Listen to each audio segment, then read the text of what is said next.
പ്രഭാഷകൻ 45 അധ്യായം 1 മുതൽ 26 വരെയുള്ള തിരുവചനങ്ങൾ. യാക്കോബിന്റെ സന്തതികളിൽ നിന്നും കാരുണ്യവാനായ ഒരുവനെ കർത്താവ് ഉയർത്തി. അവൻ ജനത്തിന് സുമനസ്സനായി. ദൈവത്തിന്റെയും മനുഷ്യരുടെയും പ്രീതിക്ക് അവൻ പാത്രമായി. അവനത്രേ ഭാഗ്യസ്മരണാർഹനായ മോശ. അവിടുന്ന് അവനെ മഹത്വത്തിൽ ദൈവദൂതന്മാർക്ക് സമാനാക്കി. ശത്രുക്കൾക്ക് ഭയ കാരണമാകാത്ത വിധം അവനെ ശക്തനാക്കി. അവൻ അപേക്ഷിച്ചപ്പോൾ അവിടുന്ന് അടയാളങ്ങൾ പിൻവലിച്ചു. രാജാക്കന്മാരുടെ സന്നിധിയിൽ കർത്താവ് അവനെ സുമനസ്സനാക്കി. അവിടുന്ന് തന്റെ ജനത്തിനു വേണ്ടിയുള്ള കൽപ്പനകൾ അവനെ ഏൽപ്പിക്കുകയും തന്റെ മഹത്വത്തിന്റെ ഭാഗ്യമായ ദർശനം അവന് നൽകുകയും ചെയ്തു. വിശ്വസ്തതയും സൗമ്യതയും കൊണ്ട് അവിടുന്ന് അവനെ വിശുദ്ധീകരിച്ചു. എല്ലാ ജനങ്ങളുടെയും ഇടയിൽ നിന്ന് അവനെ തിരഞ്ഞെടുത്തു. തന്റെ സ്വരം അവിടുന്ന് അവനെ കേൾപ്പിച്ചു. ഇരുണ്ട മേഘങ്ങൾക്ക് ഉള്ളിലേക്ക് അവിടുന്ന് അവനെ നയിച്ചു. മുഖാഭിമുഖം കൽപ്പനകൾ, ജീവന്റെയും വിജ്ഞാനത്തിന്റെയും നിയമം അവിടുന്ന് നൽകി. യാക്കോബിനെ തന്റെ ഉടമ്പടിയെയും ഇസ്രായേലിനെ തന്റെ നീതിയെയും അഭ്യസിപ്പിക്കേണ്ടത് തന്നെ. എഹറോൻ ലേവി ഗോത്രജനും മോശയുടെ സഹോദരനും അവനെപ്പോലെ തന്നെ വിശുദ്ധനുമായ എഹറോനെ അവിടുന്ന് ഉയർത്തി. അവിടുന്ന് അവനുമായി നിത്യമായ ഉടമ്പടി ചെയ്യുകയും ജനത്തിന്റെ പൗരോഹിത്യം അവന് നൽകുകയും ചെയ്തു. വിശിഷ്ടമായ തിരുവസ്ത്രങ്ങൾ കൊണ്ട് അവിടുന്ന് അവനെ അനുഗ്രഹിച്ചു. മഹിമയേറിയ മേലങ്കി അവനെ അണിയിച്ചു. മഹിമയുടെ പൂർണ്ണത അവിടുന്ന് അവനെ അണിയിച്ചു. അധികാര ചിഹ്നങ്ങൾ നൽകി അവിടുന്ന് അവനെ ശക്തനാക്കി. കാൽച്ചട്ടയും നീണ്ട അങ്കിയും എഫോദും അവന് നൽകി.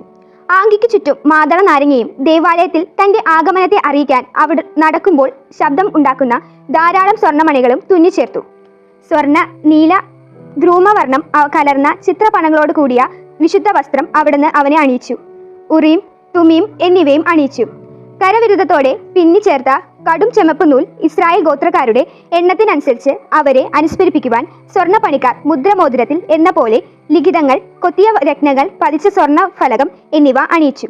അവന്റെ തലപ്പാവിൽ സ്വർണം കൊണ്ടുള്ള ഒരു കിരീടം അണിയിച്ചിരിക്കുന്നു. അതിൽ ഒരു മുദ്ര എന്ന പോലെ വിശുദ്ധി എന്ന് കൊത്തിയിരിക്കുന്നു. വിദഗ്ധന്റെ കലാചാരുതി പ്രകടമാക്കുന്ന അത് നയനാന്തകരവും ശ്രേഷ്ഠവും അലംകൃതവുമാണ്. അവന്റെ കാലത്തിനു മുമ്പ് അത്ര മനോഹരമായ വസ്തുക്കൾ ഒരിക്കലും ഉണ്ടായിരുന്നിട്ടില്ല. അന്യരാരും അവ അണിഞ്ഞിട്ടില്ല. അവന്റെ മക്കളും പിൻഗാമികളും എക്കാലവും അത് ധരിച്ചു. എല്ലാ ദിവസവും 2 പ്രാവശ്യം വീതം അവന്റെ ഹോമബലി പൂർണ്ണമായി ദഹിക്കപ്പെടും.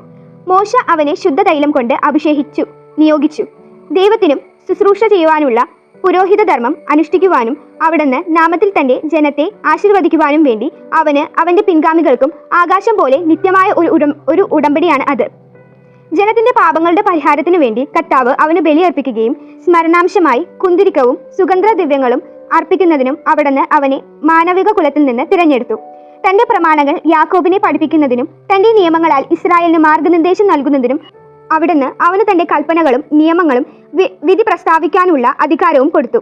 ദാത്താനും അബിറാമും അവരുടെ അനുയായികളും കൊറഫിന്റെ സംഘവും ഉൾപ്പെട്ട അന്യഗോത്ര